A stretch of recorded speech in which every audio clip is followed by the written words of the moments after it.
Shalom, saudara-saudara sekalian. Shalom.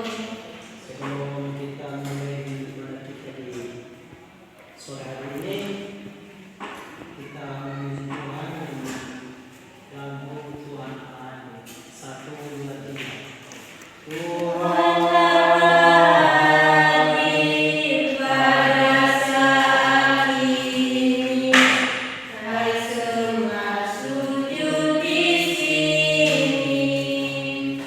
Diam dengan hormat tubuh serta jiwa, tunduklah menghadap Dia. Marilah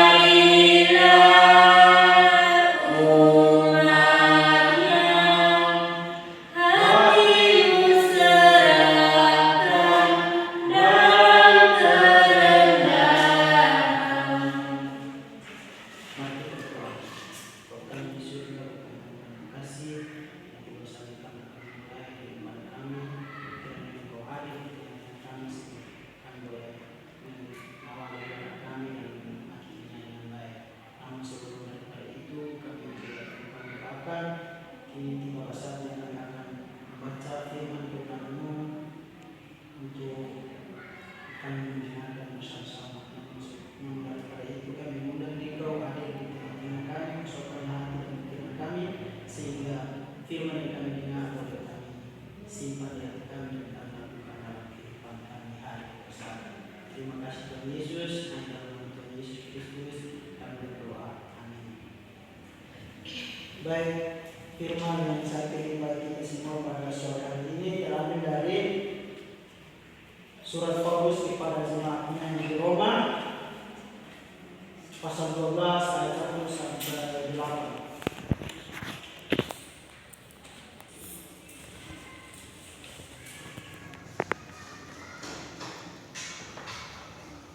Di bawah perikop persembahan yang benar.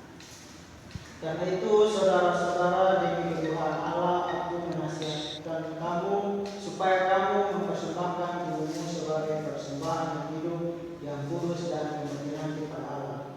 Itu adalah ibadahmu yang sejati. Janganlah kamu menjadi serupa dengan dunia ini, tetapi berubahlah oleh pembaharuan budimu, sehingga kamu dapat membedakan mana yang indah Allah, apa yang baik, yang berkenan kepada Allah dan yang sempurna. Berdasarkan kasih karunia yang dianugerahkan kepadaku, aku berkata kepada setiap orang di antara kamu, janganlah kamu memikirkan hal-hal yang lebih tinggi daripada yang patut kamu pikirkan, tetapi hendaklah kamu berpikir begitu rupa sehingga kamu menguasai diri menurut ukuran iman yang dikaruniakan Allah kepada kamu masing-masing.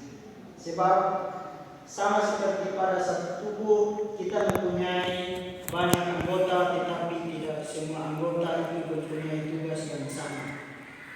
Demikian juga kita, walaupun banyak adalah satu tubuh di dalam Kristus, tetapi kita masing-masing adalah anggota yang seorang terhadap yang lain. Demikianlah kita mempunyai karunia yang berlain-lainan menurut kasih karunia yang dianugerahkan kepada kita. Jika karunia itu adalah untuk berbuat, baiklah kita melakukannya sesuai dengan iman kita. Jika karunia untuk melayani, baiklah kita melayani. Jika karunia untuk mengajar, baiklah kita mengajar. Jika karunia untuk menasihati, baiklah kita menasihati. Siapa yang membagi-bagikan sesuatu, hendaklah ia melakukannya dengan hati yang ikhlas. Siapa yang memberi pimpinan, hendaklah ia melakukannya dengan rajin. Siapa yang menunjukkan kemurahan, hendaklah ia melakukannya dengan sukacita. Demikianlah firman kita. Berbahagialah orang yang setia mendengar dan melakukannya dalam kehidupan hari pasangan. Shalom.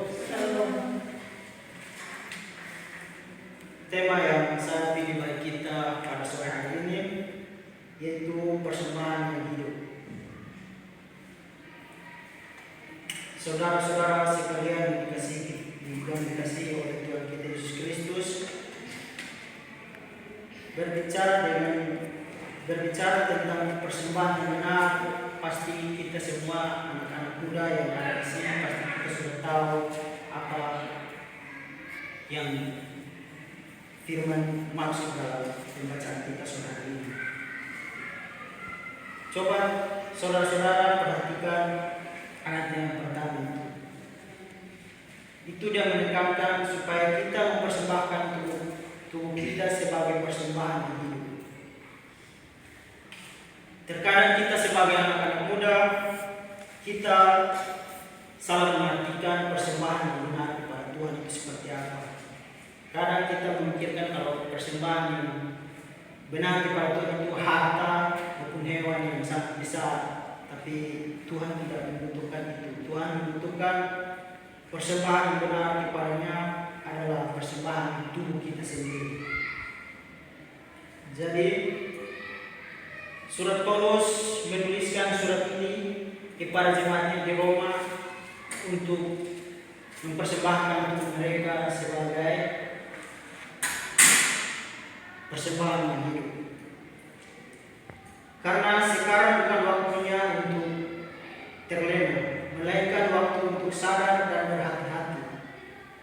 Saat ini adalah waktu baik kita untuk mengalahkan dan menyelesaikan masalah kehidupan serta kegelisahan kita dengan bermodalkan iman kepada Tuhan Yesus. Kehidupan yang indah ini harus dijalani dengan langkah iman sesuai dengan apa yang akan diajarkan oleh Tuhan kita melalui firman hari ini. Oleh karena Roh Kudus kita dimampukan untuk tetap kuat melangkah menjalani hari-hari dalam kehidupan ini dan dalam menuju kepenuhan harapan dan kebenaran. Oleh karena itu, sesuai dengan tujuan dan kehendaknya melalui Yesus Kristus, Allah memanggil kita semua menjadi anak-anaknya serta memuji rahmat-Nya yang mulia yang diberikan kepada kita secara cuma-cuma. Karena kita sebagai umat yang telah ditebus oleh darah Kristus, sudah seharusnya kita mempersembahkan tubuh kita sebagai persembahan yang hidup. Karena kita tahu Tuhan sudah mati dan menebuskan dosa-dosa kita. Nah, apa yang harus kita lakukan untuk membalas kebaikan Tuhan? Itu kita harus mempersembahkan tubuh kita sendiri sebagai persembahan yang hidup. Karena ini adalah langkah iman kita untuk merespon kasih yang pengorbanan. Mempersembahkan tubuh kita untuk dipakai sebagai senjata kebenaran dan hidup dipimpin oleh Roh Kudus. Sebab Roh Kudus memberi hidup telah memerdekakan kamu dalam Kristus dari hukum dosa dan hukum maut. Jika kebiasaan manusia lama kita telah diubahkan menjadi kehidupan yang baru yang kudus, kita akan memiliki kehidupan yang sejati dalam kelimpahan oleh karena Kristus. Oleh Roh Kudus kita dilahirkan kembali. Karena itu kita tahu bahwa manusia lama kita telah turut disalibkan supaya tubuh dan dosa kita hilang kuasanya, agar jangan kita menghambakan diri lagi kepada dosa. Sebab siapa yang menyemati yang telah mati, ia telah bebas dari dosa.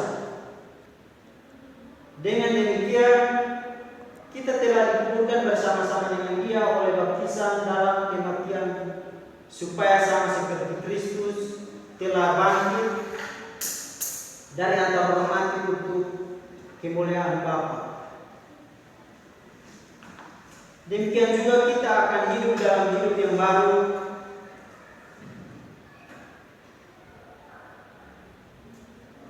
Ingatlah bahwa di dalam Kristus kita ini adalah ciptaan baru, karena kita sudah mati dan hidup kembali kita akan menjadi anak-anak yang hidup baru. Semakin kita masih hidup dalam daging dan menuruti segala keinginannya, kita belum layak disebut sebagai saksi-saksi. Padahal Tuhan memanggil kita untuk menjadi terang dunia yang menyinari setiap orang di sekitar kita. Dan terang kita itu harus memancar serta bercahaya di tengah-tengah dunia yang gelap ini, sehingga mereka pun melihat perbuatan-perbuatan baik kita dimuliakan Bapa di surga.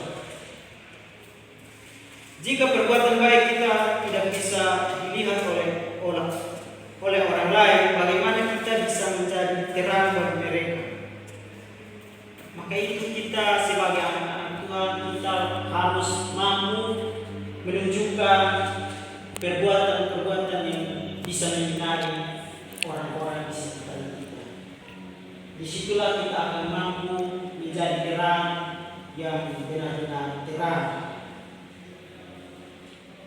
Karena itu di akhir dari renungan kita pada sore hari ini, kita harus menjalankan hidup dalam kasih sama seperti Kristus telah mengasihi dan memberikan dirinya untuk kita sebagai persembahan berbangun baru di hadapan Allah.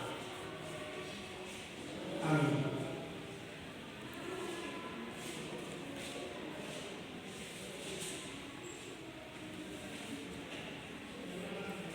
Baik, sebelum kita menutup ibadah kita pada sore hari ini, kita akan memuji nama Tuhan dengan satu pujian, yaitu Allah bersatu.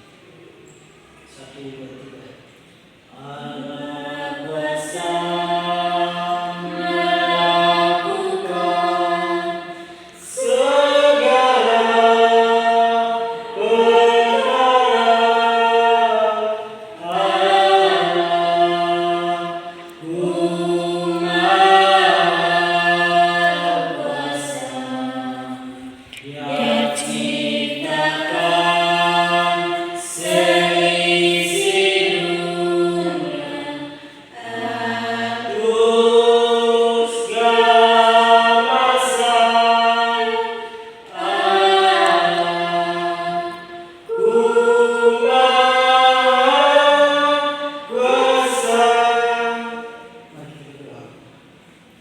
Terima kasih Tuhan Yesus atas tuntunan dan penyertaan-Mu dari awal ibadah kami sehingga sudah berakhir dengan baik dan selamat.